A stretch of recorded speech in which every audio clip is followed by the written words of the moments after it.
আসসালামু আলাইকুম। আজকে আমি আপনাদের জন্য নিয়ে এলাম খাসির মাথা দিয়ে বুটের ডাল। তো খাসির মাথা দিয়ে বুটের ডাল রাঁধতে আমাদের যা যা লাগবে, প্রথমে আমরা প্রেশার কুকারে রান্না করব। প্রথমে আমরা তেল দিয়ে দিলাম হাফ কাপ পরিমাণের। পেঁয়াজটা বেরেস্তা করতে দিয়ে দিই। পেঁয়াজ 1 কাপ পরিমাণ, রসুন 1 টেবিল চামচ,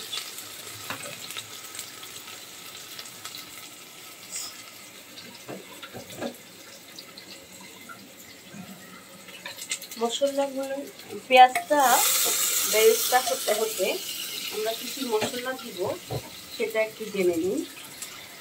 এই যে এখানে আমি তেজপাতা দিব 3-4টা, এলাচ 2টো, দারচিনি ডাল 2টো।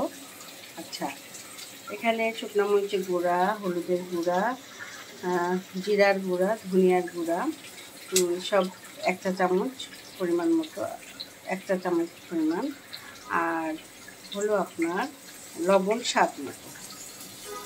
তো আগে আমরা বেশ এগুলি দিব। আর যাবে আদা রসুন বাটা 1 টেবিল চামচ পরিমাণ। তো এখন আমরা পেঁয়াজটা দেখি কী অবস্থা। পেঁয়াজটা আমার বাদামি কালার হয়ে এসেছে, তাহলে আমি এখন মশলাগুলি দিয়ে দিব।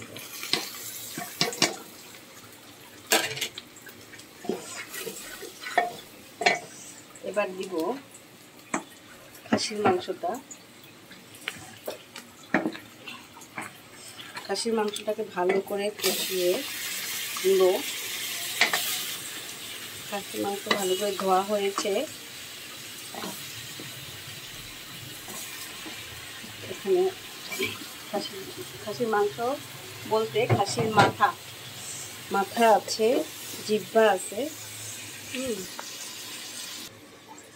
খাসির মাথাটা কষানো হয়েছে। এখন আমি ডালটা দিয়ে দিব। ডালটা দিয়ে আবার কষাই তারপরে প্রেশারের 5-6টা পুরাতন প্রেশার কুকার এটা, এখানে আমি 5 থেকে 6টা সিটি দিব।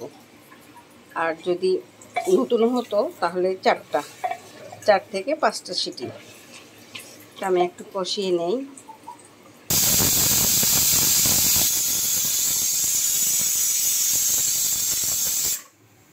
সিটি হোক, প্রথম একটা সিটি হলো, আর 4 থেকে 5টা সিটি দিয়ে চুলাটা বন্ধ করে দিব। তারপর আবার একটু কষিয়ে ঝোল দিব।